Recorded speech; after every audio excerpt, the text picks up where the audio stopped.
Bitcoin is the only thing without a big red button. Everything else has a big red button. All these other cryptocurrencies, they have some level of centralization. Bitcoin is 10 times, 100 times, 1,000 times better than gold because it's perfect money. It's not compromised on all of these issues. But the difference is equally as stark. It's Bitcoin and there's everything else. If you spend any time on anything other than Bitcoin, it is a waste of time in the cryptocurrency space. Wow, that's quite a big statement. I mean, yeah, I do agree with you that Bitcoin is Bitcoin, but the world is still running on fiat. And I don't see any time in my lifetime that this will disappear. So fiat will still be there with Bitcoin and they will do all the funky stuff on that. You know, even like, for example, institutions are getting into crypto, right? They're also buying Bitcoin, but they are getting into crypto.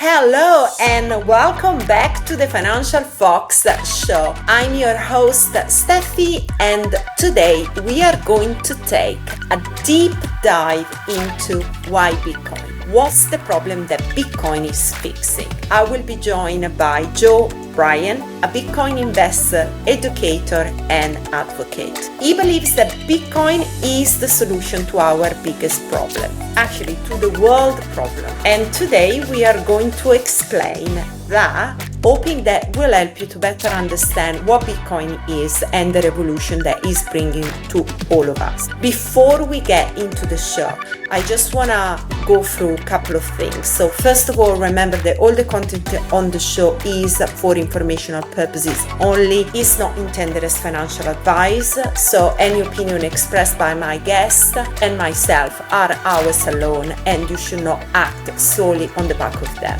That's why we say always do your own research, learn, get educated. And that's why we are here to share that knowledge with you so you can be accountable for your own decisions. That's really important. And the other things, I'm going to ask you a favor. If you are watching this interview on YouTube, please take a moment to subscribe to our channel. If you are watching on X, Instagram, or LinkedIn, follow us on social media. Remember, your support is so important to grow the channel so we can educate more people about Bitcoin. Hi Joe, how are you doing? Yeah, good, thanks, Steffi. How are you? I'm fine. Nice to have you on the show. Finally. Lovely to be here. Thanks for the invite. Well, I really wanted to do an episode talking specifically about Bitcoin because, you know, we always...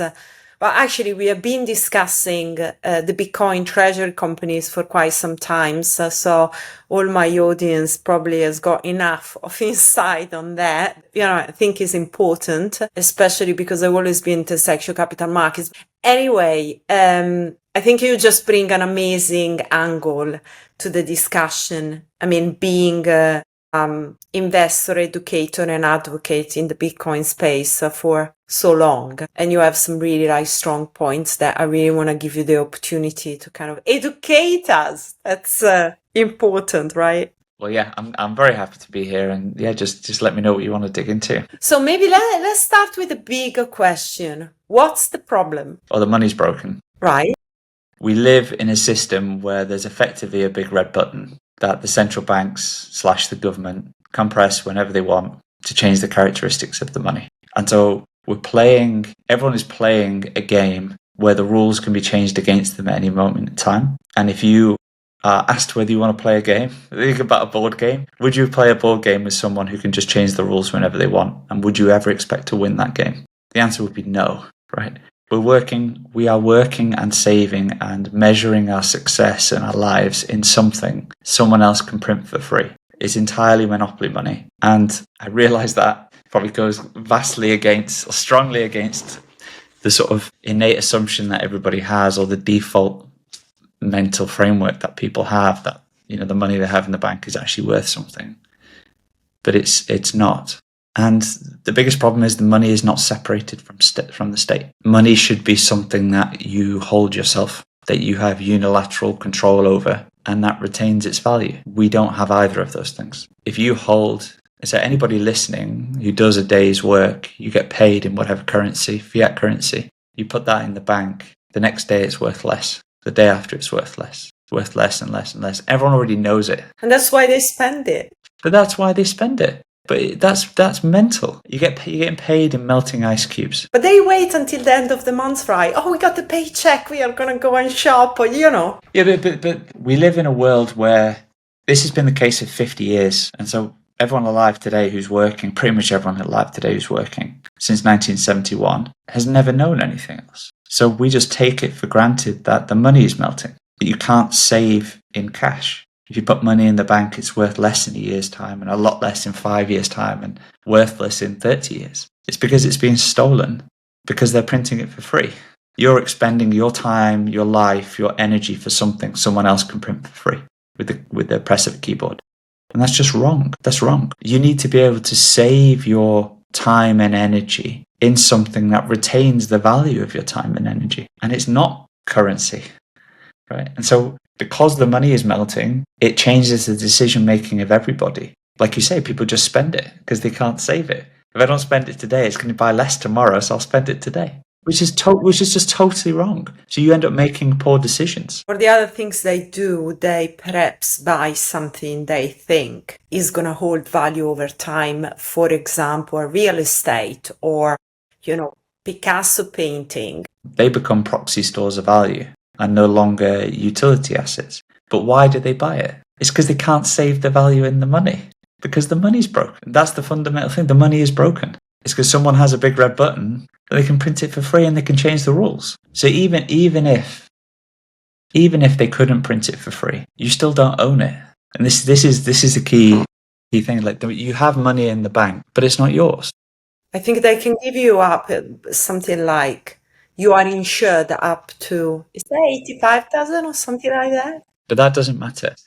To say you're insured up to X is to socialize the losses from the banking system before they happen. So what happens here, and maybe this is helpful for people, is that we used to have, a long time ago, money used to be, a physical representation of something. So you would have gold, you'd have gold coins. And we use gold coins because they were the best money available. They're better than silver coins, and they're better than seashells, and they're better than ornamental beads and things. They outcompeted every other type of money over time. So you had gold, but gold wasn't and it's very obvious it's not perfect money. Like, you can't send it on the internet. You can't verify whether a gold coin is real or not, or it's just got a thin layer of gold and it's got some other metal inside. You can't pay for something cheap in gold. How do you even get change? Do you want to carry gold around? No, you need to get someone to look after it. It's just not very good money.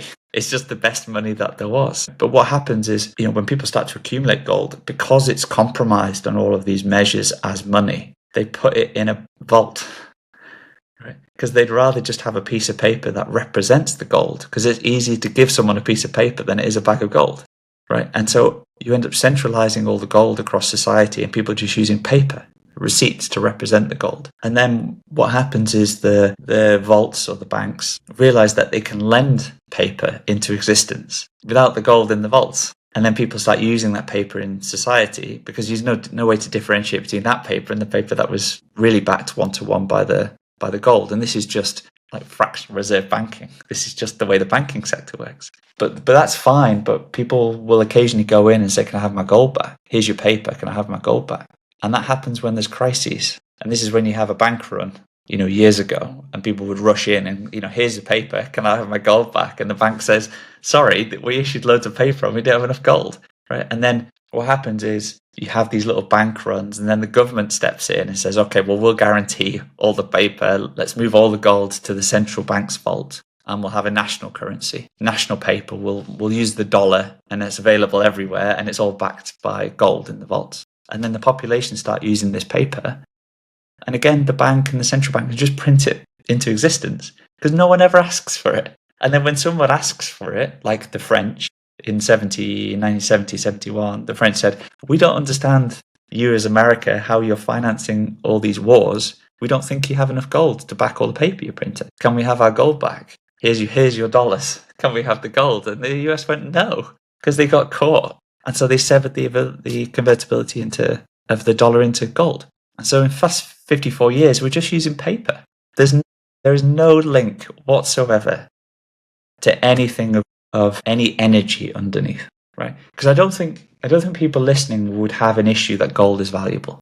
No, I think actually many of them, they are gold investors. I mean, people understand the value of gold. I think they also understand, like you said, it was good money in the past. It was working. You could pay in gold coin. You could carry the bag of gold. It wasn't a problem. But now that we live everywhere and we work everywhere, then you need to transfer money everywhere. You can't wait the horse with the truck. Exactly, but there's no question that gold is valuable. And so, but if people think about why they innately are comfortable with saying gold is valuable, it's because of the characteristics of gold. It's, very hard to produce. Well, very hard to bring into existence above the ground. There's lots of it under the ground and in space, and in the universe it's infinite, but it's economically inaccessible because the cost of getting it outweighs the value of getting it for the most part. Right? But all the gold that's been brought into existence continues to exist for the last thousands of years. It's all still in the world. So the rate of supply of gold goes up about 2% a year. So every 35, 40 years, the supply doubles effectively, right? Forever. But it takes energy to get it out the ground. You have to go and dig it out. You have to expend a load of energy. And you're limited by energy in bringing the gold into use, right? So it's like inefficient energy money, really. Whereas paper, you can print for free. Digits on a screen, you can print for free. And so we've gone from having money, which is gold, into a money and a currency layer. So money was the gold and the currency was the paper convertible into gold. And then people stopped asking for the convertibility and you could print more currency. And then the US severed the link. Right, so we use this energy-free money, energy-free currency layer that people can print for free, but they expend their energy for it. They're spending their life for something that's not valuable. There's no link to energy underneath it. Whereas you'd be happy to work for gold because gold is bounded by energy, right? Someone else can't print it for free. It's a better store of your economic energy, right? And so no one questions that gold is valuable for those characteristics, but gold's poor money. You can't send it on the internet. You can't use it. This is why we put the paper in place in the first place. So what if something came along that had the same core energy characteristics as gold, but was absolutely finite, not absolutely infinite as it is in the universe? But you could send it on the internet. You could send it for zero cost. You could validate the provenance of it instantly anywhere in the world for all the entire supply, rather than not know whether it's really gold or it's gold plated. And importantly, you can hold it yourself. If there's something you could hold yourself, you don't need to put it in a vault because it's hard to look after and put security around gold. What if you could have something that you could hold yourself, which is just information that's easy to secure with a handful of words that only you know how to access, that you can control unilaterally and send to anyone anywhere in the world at any point in time in whatever size without anyone's permission? That's perfect money. That is perfect money, bounded by perfect energy usage. And that is Bitcoin. That is Bitcoin. And so if people are comfortable gold is valuable, they're going to love Bitcoin, even without thinking about all the other aspects. Even if you just limit it to Bitcoin is digital gold, Bitcoin is the final destination of the evolution of money. And you can link it to the characteristics that you understand about gold and attribute to gold having value. It's a much smaller step to understanding why Bitcoin is important, why Bitcoin is valuable. And once you've made that leap, when you appreciate the two core aspects, one being the absolute finite supply of Bitcoin and the second one being the self-sovereign nature of it, it'd be like a penny drop moment that you have this transition to Bitcoin, which happens once. It is the perfection of money. It is a civilizational change we are going through, and it's going to happen once because there's nothing. No, I'm talking to the British Michael Saylor. I'm feeling like, oh God. No, seriously, you have really a strong vision, and it's great to have people, here in the UK as well. They believe that. So you're basically saying we are all unhappy because there is a matrix world where we live, where our energy, we produce energy, but that is misaligned with the outcome terms of money that we get. And this is not going to change just because this matrix has got no door to get out, a part of Bitcoin being the solution. Bitcoin is the only way to leave the matrix, because everything else exists within the matrix. Because you can be entirely self-sovereign with Bitcoin, it means you have total freedom. So nobody can prove you have Bitcoin. Nobody can take it off you.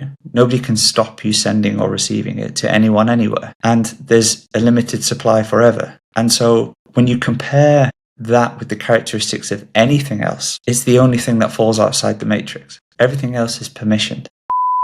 Let's talk about our partner, HIVE Digital Technologies, one of the fastest growing publicly listed Bitcoin miners and AI data center builders and operators. By the end of the year, they are planning to quadruple their operational footprint, representing 3% of the global Bitcoin network. They were one of the first Bitcoin treasury companies, actually, and the first crypto miner to implement an AI strategy. They have data center in Canada, Sweden, and Paraguay that now is the big focus. Their operations are completely powered by green energy, and that's what makes them different, but also their priority is to build and scale a lean, shareholder-focused company that also transforms the community where they operate. If you are a company interested in AI, well, you should check out their Buzz HPC tools for cutting-edge solutions. Visit HIVE Digital Technologies to learn more, and there you are going to get all the links also for their AI services. Back to the show now. So I'm going to ask you a question because obviously I agree on everything you said. I mean, I got to that conclusion quite a few years ago. We have been in Bitcoin for so long. But what astonished me is that the world out, so other people, they are not understanding, they don't understand the matrix, right? So I've been asking myself, is the world ready for Bitcoin? Are we ready for Bitcoin or not? Different parts of the world are very ready for Bitcoin, some less ready for Bitcoin. We have, in the UK, US, the West, our money is melting, it's not on fire. In many parts of the world, the money is on fire. The money's on fire, and to get access to it, you have to go through a massive obstacle course. So even if you could get to it, it's entirely on fire. It's compromised majorly compromised on your two issues, on your two factors. One, this being a reliable store of value for your economic energy, and being able to actually access it, control it, and use it. They're both massively compromised in different parts of the world. And so everyone is somewhere in that matrix of like, how fast is it melting? How accessible is it to me? How much sovereignty do I have? And if you're in parts of the world where it's melting, where it's on fire and you can't access it, or it can be stolen from you much more easily, Bitcoin is a much more relevant solution to you at this point in time. But the entire world is in that matrix, and all the fiat currencies are melting because every central bank has a big red button and they incessantly print more money. And so everyone is being stolen from. This is the one issue in the entire world where we're all on the same team. It's everybody versus the central bank and the small number of people that benefit from being attached to the central bank. If I'm going to ask about where do you see banking evolving, because obviously banks has always been, since the beginning, they've been very negative towards crypto. I mean, I remember a few years ago, I don't know if you had the same experience where your banks was almost closing your bank account because you were... Still happens in a few crypto transactions, and now we see obviously the US trying to change this attitude and be, hey guys, banks, you need to understand this is an asset that we are endorsing, so try to be more kind, or trying to to take it. But where are we going really in the banking space? What's your thoughts? Well, the banks are going to die. The banks are going to die because you don't need a bank. You think about Bitcoin, you are the bank. If you zoom out and you were designing money, and money had never existed before, would you design it with the characteristic you could keep it yourself? Or would you design it with the characteristic that someone else has to look after your money? You design it, you can look after it yourself, right? Everybody can look after himself. I mean, that's why you need, you need to be protected, because not everybody can do it. Or maybe this is the wrong question. Maybe everybody can do it, but so I would encourage people to think about where Bitcoin is now to like the internet in the 90s. So if you were around in the 90s and were trying to access the internet, it wasn't easy, right? It was challenging to get online. It was slow. You needed basically a computer science degree to be able to operate a computer and reliably get online. If something went wrong, you were just snookered because there's no information about it. It's very hard, etc., etc. Compare that to today, where it's light years away. Pretty much everyone in the world can access the internet easily with no prerequisite knowledge, right? And then do a huge amount online. That is because a combination of education and technological iteration. The internet itself, the core protocol is pretty much the same. It's the accessibility, it's the usability, it's the tools, it's the education around it. But that's taken 35 years to get there because it's a series of steps. Yeah, true. So if you think about Bitcoin as being 16 years old, it's younger than the internet in 1990. And so to expect that everyone in the world can take self-custody at this point and for it to be effortless and easy would be asking too much. But I bet you in 30 years' time, everyone can. Because we've seen it before. It's a technological adoption curve. And so ultimately, yes, banks are not going to be required to hold your money. And so if banks exist, they're going to be looking very different. Now, people may choose to put money with banks to try and earn a return in some way, and the banks can lend that out, etc., etc. And by money, I mean Bitcoin, not dollars. But that would be the choice of the individual. Right. So the custody aspect, the bank as a place to store your money won't be the main role of a bank. It will be more like a financial service kind of investment. Well, I don't have all the answers here. And it's like, even projecting a month or a week out is hard. But why would I keep my assets with someone else and not have unilateral control over them? I would only do that if there was a benefit to doing that. And the benefit to doing that right now is I would earn a small amount of interest, even though that remains below the rate of inflation. Or the bank has some sort of capital formation, capital aggregation function between depositors that then allows them to package that up and sell out to loans as loans, earn interest, and then share that back with the depositors. That function could still exist, but it would be Bitcoin, not dollars, not fiat, right? But there would be no bailouts, Steffi. And this is the key thing. The fact that a big red button exists enables the banks to take risk, and therefore it puts the depositors' money at risk. Hence why you need to pre-socialize the losses with insurance for depositors. If there was no bailout, let's just run through this thing so it's obvious to people. What happens is banks lend money. They don't just lend the deposits. Different countries have different rules, but effectively you have like a leverage ratio that you're allowed to operate up to in banks. And in the US, it's almost 0%. I think it may even be 0% now, which means that you can almost lend an infinite amount of money against your equity base and depositors. But they're all within the same ring fence of bankruptcy.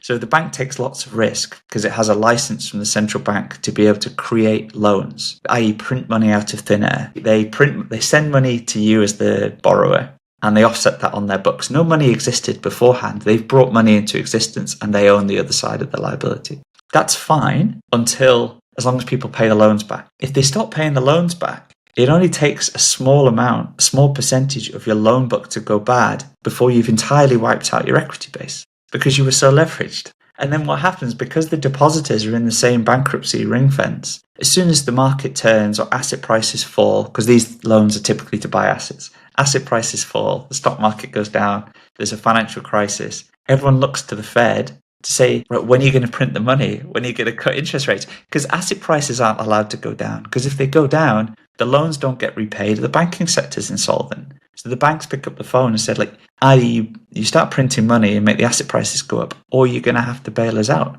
Because if we go down, we're taking all the depositors with us. Yeah. And no politician, no central bank is going to allow the banking sector to fail. So they press the big red button, they print money, which debases the currency for everybody. They sweep all the bad assets from the bank into a bad bank or onto the central bank balance sheet.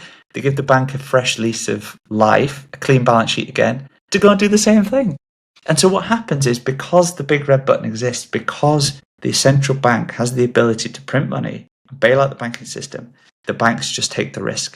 because they know they'll get bailed out. If it works out, they keep the upside. If it goes wrong, they get to start again. And it destroys the currency. And this goes over and over and over and over again. And you wonder why inflation goes up. You wonder why you cannot save your energy. It's because someone's printing for free what you have to work for.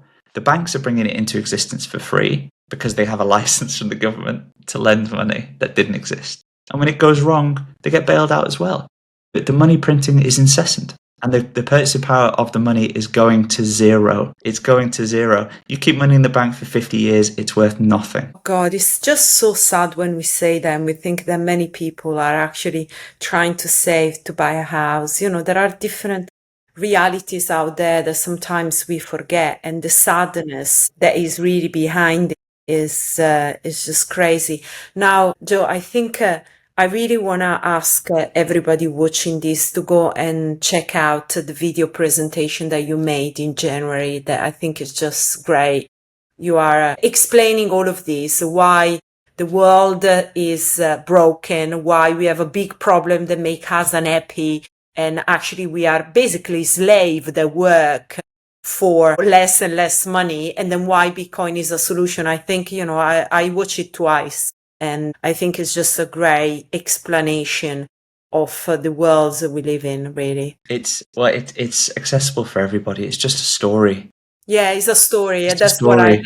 what I liked. That was really great. Now, tell me, I've got so many questions I want to ask you because I really want to get your take. So I'm going to just fire up a few things and you just, quickly tell me what you think. Can be just one word. Obviously not an expression in case somebody is listening on a podcast, but all right, Bitcoin treasury companies or digital assets treasury companies. It's Bitcoin. Bitcoin's the only thing that matters. Everything that's not Bitcoin is fiat. So if people at home are confused around cryptocurrency, and for those listening on podcast, I'm using air quotes, cryptocurrency, it's Bitcoin and there's everything else. So in your head, if anyone's listening and has a mental model of the world and they don't already understand that Bitcoin is the most important thing, you probably have two halves. On the one half you've got fiat world and the other half you've got cryptocurrency world. And in cryptocurrency world, Bitcoin's probably a part. That's probably the mental picture you have. Yes, that's a mental picture that 99% of the people, that's exactly that. Yeah, that's wrong. So take that mental picture and just throw it away. The right mental picture is fiat on one side, of which cryptocurrency is a part, and on the other side there's Bitcoin. Bitcoin is the only thing without a big red button. Everything else has a big red button. All these other cryptocurrencies, they have some level of centralization. There is something that can be changed, that someone can benefit from, that someone has pre-mined, that hasn't done the work, that hasn't expended energy to bring this thing into existence. Bitcoin is perfect, neutral money for the world. Everything that's not Bitcoin is just fiat. It's just like these tokens can be copied endlessly, printed for free, given out. They're just like crappy versions of private companies. And this is a bad example. It's like comparing Bitcoin to these other cryptocurrencies is like comparing gold to listed businesses in a certain sector. It's like, yeah, you can put your money in both of those things and they both probably qualify as investments, right? But they're not the same thing. They're absolutely not the same thing. And I'm not saying Bitcoin is like gold. Bitcoin is 10 times, 100 times, 1,000 times better than gold because it's perfect money. It's not compromised on all of these issues, right?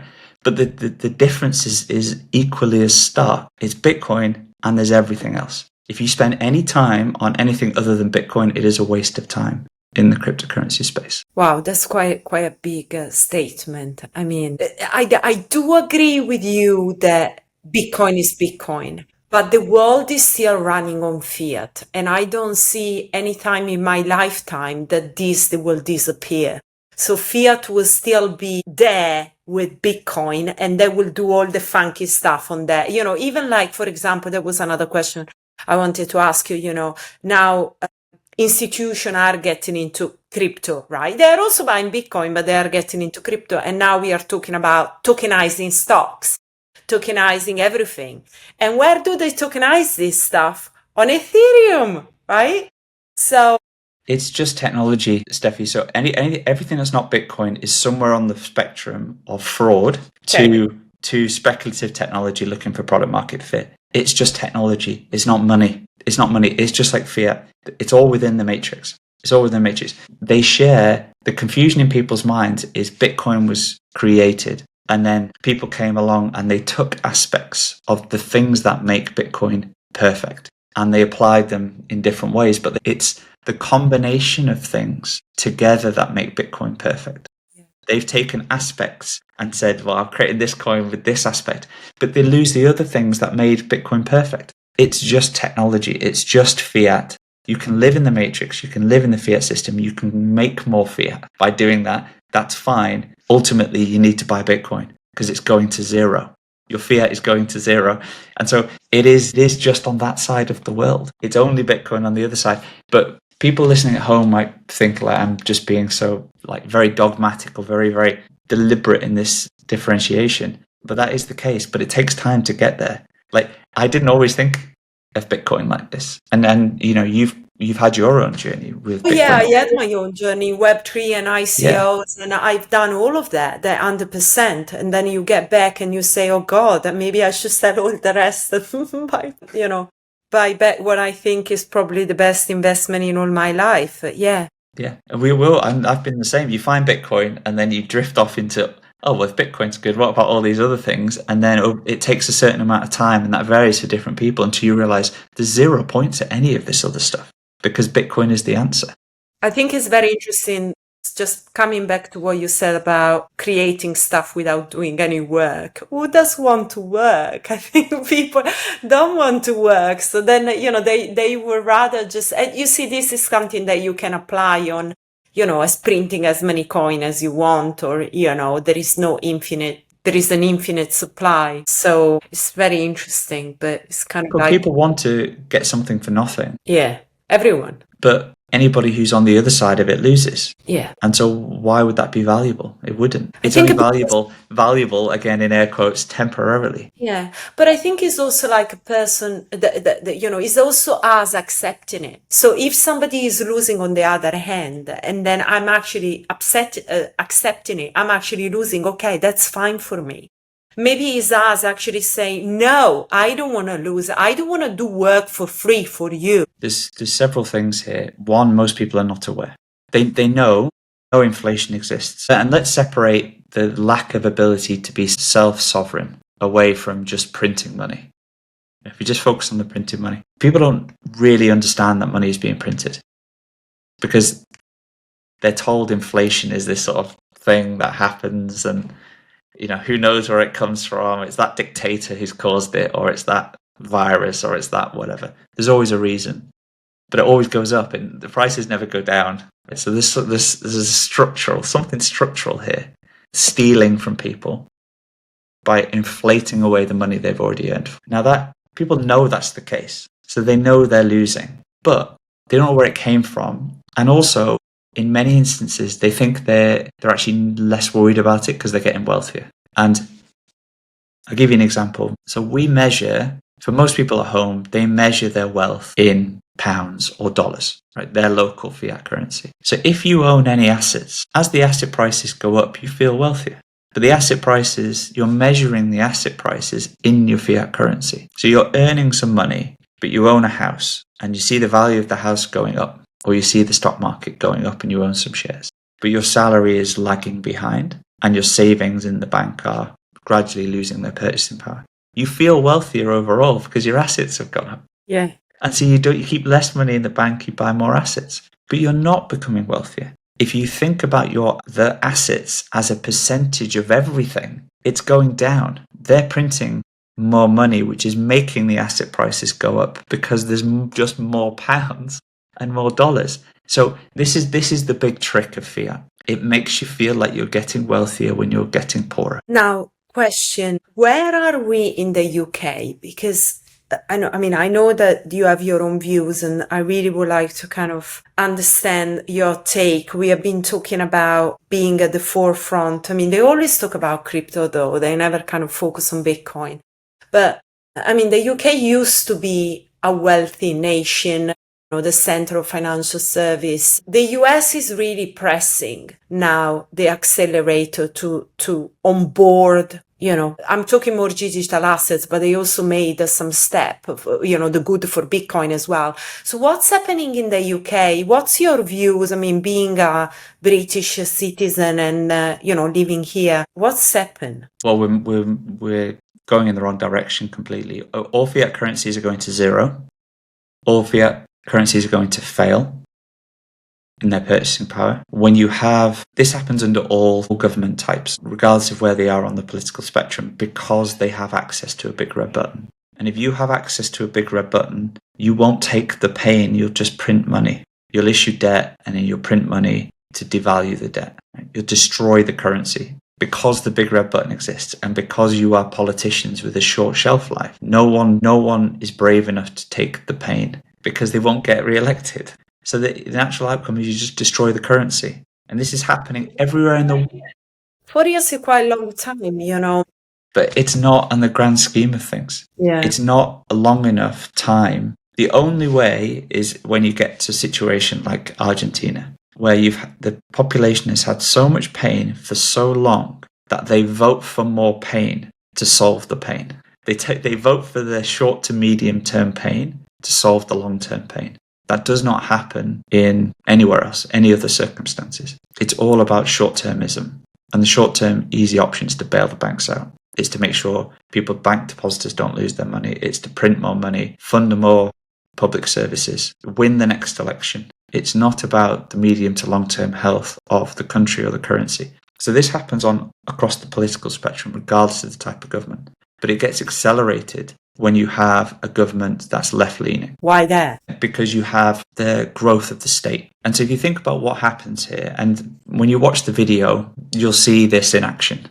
You'll see the flow. But when you print more money, you distort everything. You distort all the price signals. You drive inflation, which destroys businesses, creates a whole ream of secondary and tertiary social issues, and you drive asset prices up. So you put on steroids the core problems underlying society, and then the more money you print, the more that gets accelerated.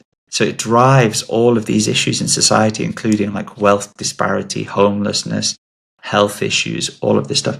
But the only solution is for the government to get more involved to try and deal with the outcome, deal with the solutions. So they destroy the fabric of society. They make everyone poorer. And the only way to solve it is to print more money because more people are dependent on the state and they have to get involved with solving more issues. That means they print more money and the same thing happens again. So the outcome is the same regardless of the political nature of the party because you have the big red button.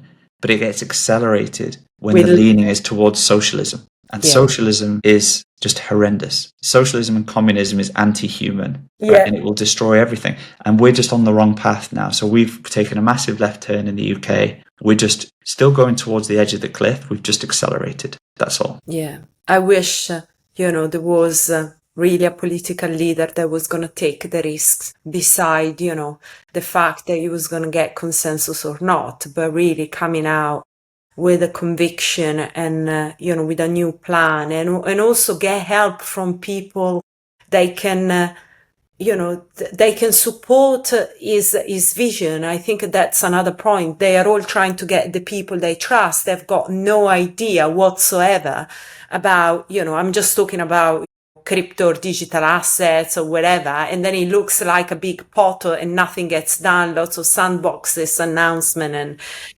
then when it comes to execution, there is really nothing is done to progress in a meaningful direction. Well, I totally agree. And I would say two things. The time has passed where anybody with anything about them actually wanted to be a politician. And so the quality of people we have is extremely low.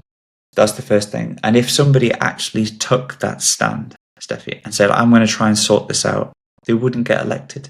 They wouldn't get re-elected because you have to give people free money to get re-elected. And if you give people free money in a democracy, they vote for you and they vote to take the money off the people who do have money. And this is why we're seeing the push towards wealth taxes and all of this in the UK. It's the end of, it just accelerates us towards the edge of the cliff, right? Because you just drive productive people away. So sad.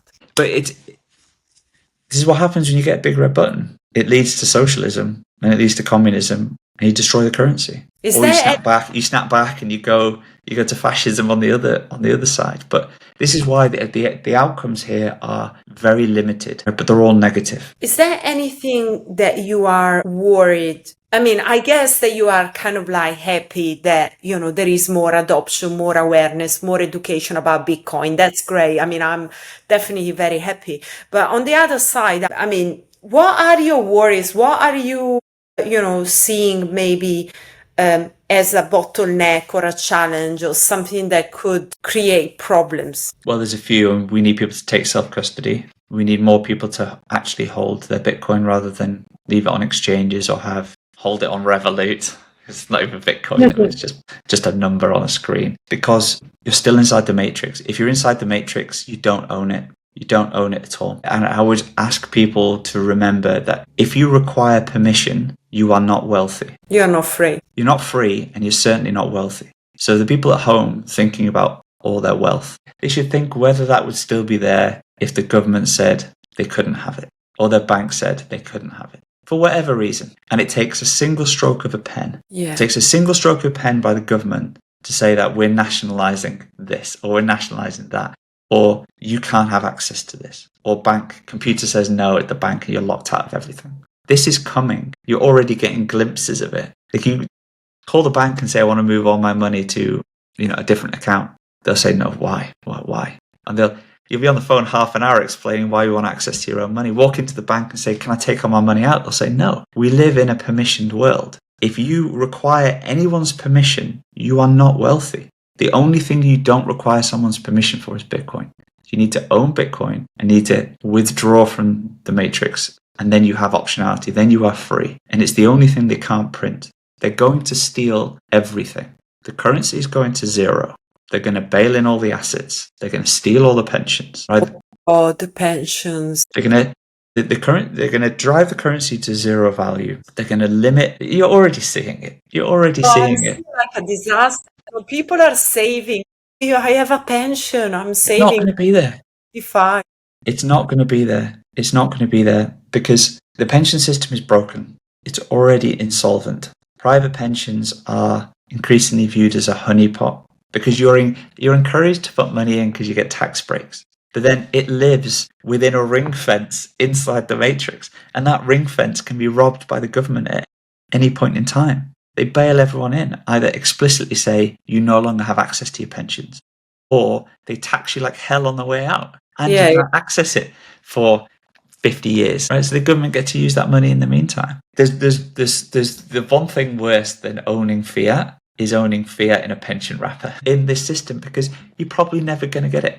So I want people at home to be thinking about how they protect themselves and their families into the future, and think critically about the risks they're running rather than just blindly running them. Because we've seen this over and over and over again. All fiat currencies end in the same way. They go to zero and the state steals everything. So unless you exist outside of that, you are not wealthy, or you are wealthy with permission. When we think about Bitcoin being the money layer and everything now we can do on fiat, right? There is a financial system on it. I think the natural consensus is that Bitcoin is digital gold, well protected, but you can't really have the current financial infrastructure on Bitcoin because it's clunky, it's not there yet, and there's been a lot of experimentation though. And even the Lightning Network that you mentioned before can actually be used for actually what we need or what we want. So where are we with building on the top of Bitcoin? Lightning is amazing. So many people listening won't be familiar with the Lightning Network. A lot of criticisms and the rationale, again, air quotes, for why people create random cryptocurrencies is that Bitcoin is slow. Yeah. And that's true of the base layer, but that's by design. Blocks go through every 10 minutes and everyone has to do work to try and mine the blocks. And that's a separate discussion. But the Lightning Network plugs into the base layer natively and it's instant. So I can make an instant payment to you, Steffi, and we are both self-sovereign for the Bitcoin. You have actually received Bitcoin from me instantly. Bitcoin is peer-to-peer electronic cash, and the Lightning Network is the usability rails on top of the base layer. Like, this is the solution for global commerce. It's just 1990. It's the same way that, the internet infrastructure was the foundation for the vast majority of our lives. 35 years ago, we just didn't realize it because it was early. It's exactly the same process now. So it's just not particularly usable. It's not really accessible to everybody. But a lot of people aren't even aware of it. But this is like the very, very early days. But Lightning is going to be the lingua franca for the global financial system. What are you doing now? Tell us. What are you involved? What are you building? I mean, a part of being a great advocate for Bitcoin and I guess educating as much as you can about this. I try to speak to as many people as I can, and it's the video, and it's called "What's the Problem?" I'm not sure if we really said that before. Oh, we are going to put it in the description to make sure that there is the link and everything. That's great, thank you.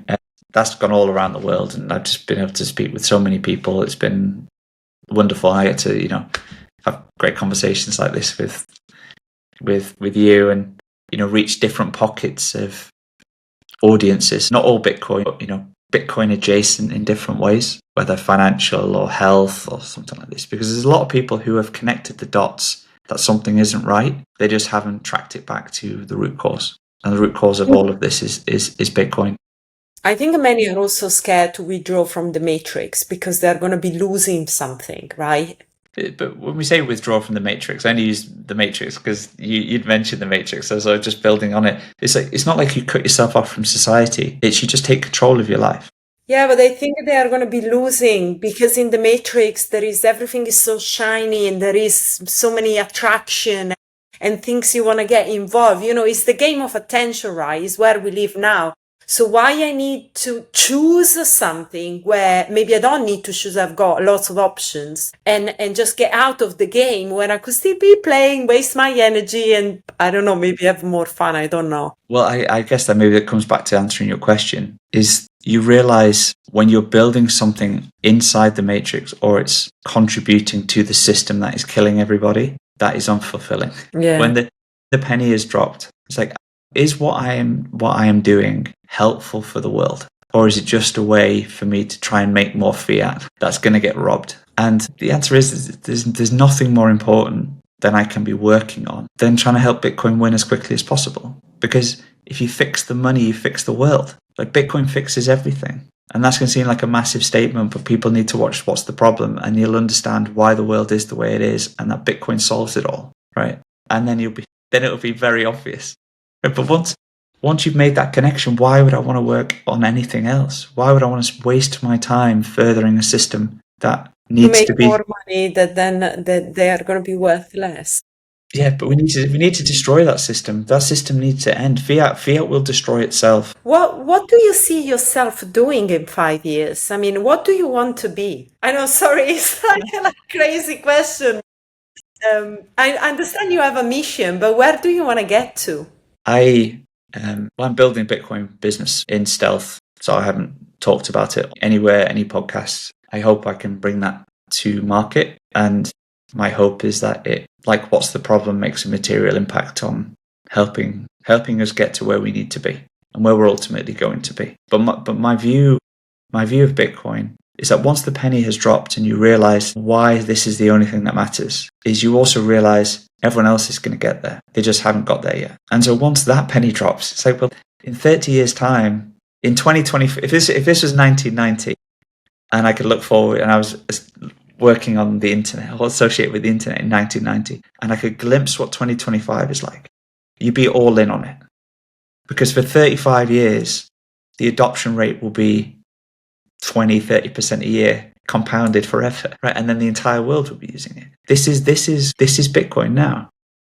And so if you're building a business, if you're thinking about driving a competitive advantage for you personally or for your business, you should absolutely be learning about Bitcoin and engaging with Bitcoin, because it's the ultimate competitive advantage. And so we're building businesses today to drive Bitcoin adoption, to help people understand Bitcoin, to normalize Bitcoin. Your customer base is going to grow 30% a year forever. And there's no secular trend in the world outside of AI that comes anywhere close to that. And Bitcoin benefits from the AI secular trend as well. So last question, tell me about I think we kind of touched before we started the show, the future of AI and why it matters to Bitcoin, and how do you see these two technologies coming together? Bitcoin is the language of value. It is the value protocol for the world. It's how you transmit value to somebody else for their contribution to you. And you do that instantly, effectively, costlessly, permissionlessly, and in the smallest amounts of value. You can stream that value via the Lightning Network anywhere in the world at any point in time to anybody without requiring permission. And so if you think we're going to end up in a world with AI agents, which seems like a pretty open and shut case right now, the number of AI agents in the world is probably going to dwarf the number of human beings in time. They're going to need to be able to exchange value with one another for services done. Do you think they're going to be sending each other a direct debit? They're going to be sending each other a bank transfer? No, they're going to be using Bitcoin. They're going to be using the Lightning Network, because you don't have to be a human to use it. And it's frictionless, and it's instant, and it's unstoppable, it's permissionless, it's borderless, it's going to be using Bitcoin. They're all going to be using Bitcoin. And so Bitcoin is the confluence of the secular trend of the separation of money and state and AI over the next 10, 20, 30 years. And I absolutely would not want to be betting against that, against either of those trends, let alone the combination of the trends. So the logical thing to do is get on board and benefit from it. Thank you, Joe. I think that's very interesting. The convergence of these two technologies. They were not really designed together, but in a way they are coming to be designed together to fulfill the same design for the way that we see the future. I think it's very interesting. And those are things that people need to reflect on. It's not just about a trend, the crypto trend, the AI trend is really looking forward. Are we trying to solve for a better future? And that's how you understand kind of the dots, how you can connect them and where you need to position yourself, I think, and how you should think about. Absolutely. Once you understand Bitcoin is perfect money, it changes everything. Joe, thank you so much for coming on. We will make sure that the video is highlighted, and we'll put all the info there. So definitely, again, if you haven't watched What's the Problem presentation video, it's super easy. It's actually a nice story. Yeah, everybody should watch it. Doesn't matter about the age. You don't need any previous financial knowledge. It's just a question of observing how life works, and it's great. I have to say thank you for all the work that you're doing in kind of supporting the industry. We need more people like yourself, and that goes out and they share their insights, but also, spend time, because I think that's important things, right? Spending time to educate. And it's something so underrated. She has a podcast, or you would make the video, that's, we actually put time in it, and we are trying, to bring our point. And like you said, I think it was very interesting in the video when you said the government builds through the media, they build the narrative, and that's what people believe. The narratives are so important because, people buy into a narrative just because there is so much that, this media is saying, the other media is saying, everybody's talking about Ethereum now. So it's the Ethereum narrative. Let's invest in that and that.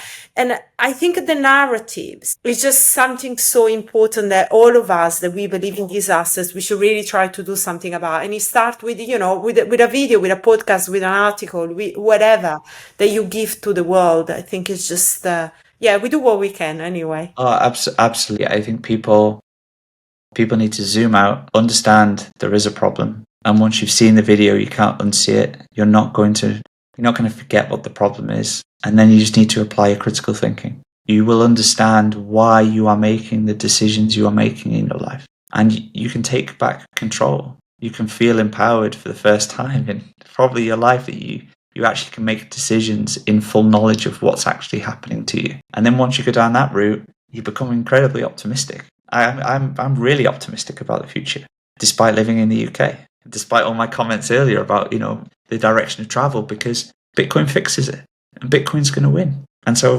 if I can help Bitcoin win faster and help more people connect the dots as quickly as possible so that they can protect themselves and their families from what's going on, then that's great. But there's lots of reasons to be hopeful. And Bitcoin is a competitive advantage for everybody who engages with it. Thank you, Joe. It was great to have you on the show. All right. Thanks, Steffi.